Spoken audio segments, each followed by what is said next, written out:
my name is Ashley Scher. I'm the founder and CEO of ShareLove.Fund. Today we are in Presence Wellness in Westport, Connecticut with Peter Iacobello, the anatomy guru, and we are going to hang out with our friend, Mini Mr. Bones, and learn the anatomy of standing back bend. So I will give the floor to Peter and be his living skeleton, and we have our skeleton with muscle, skeleton without muscles. Yes, to take a deep dive in this anatomy. Okay. Just a quick thing. Hi, Ashley. Thank you so much for introducing me and for being here at Presence Wellness and for making the trek from Upper Westchester into Connecticut. Thank you so much, into Fairfield County. It is a trek to come up here, and thank you on a Friday too as well.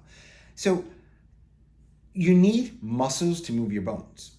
If we did not have muscles, you would not be able to stand. That's why Mini Mr. Bones has a pole up his, up his pole.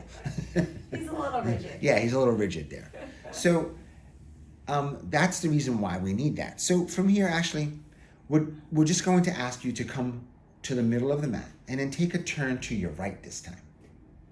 Yes, there you go. She's rogue. She always wants to go the opposite way. Turn your heels out ever so slightly. Right? And then shift your weight back and forth to find your center. Yeah, lift your toes.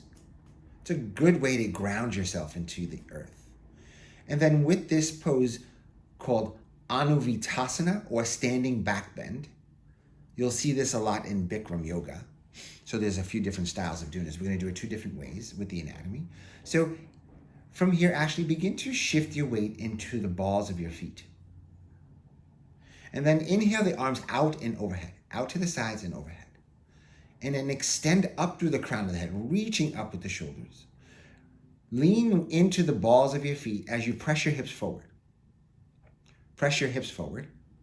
Good. And that creates the back bend. So you want to do this with length. Keep extending the crown of the head toward the sky and keep pressing your hips forward. And then draw the arms and shoulders back. So right here we are stretching your quads, your hip flexors. We're stretching. Sir, do you mind showing on the skeleton? Not at all. Not at all. Not at all. So you're stretching your quads, your thigh muscles, which are here, thighs, right here. You're stretching your hip flexor, which lies right in here. And you're stretching your chest. You're stretching your intercostal muscles, so there are muscles between our spare ribs.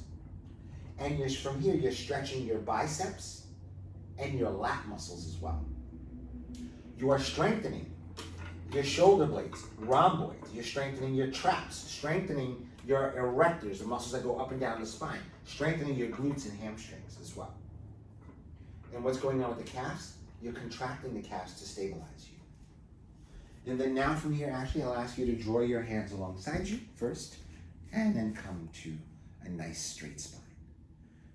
So we're going to do the most accessible version we can of this pose. So from here, inhale, the arms reach out and overhead. And then bring your right hand to the back of your right hip, left hand to the back of your left hip. Bring your pinkies together if you can. Now draw your elbows in together.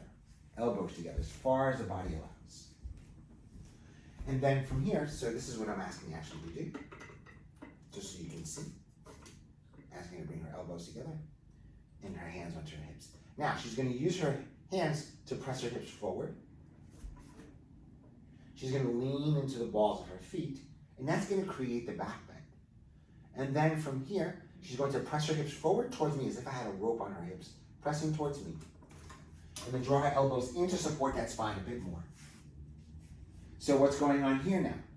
A much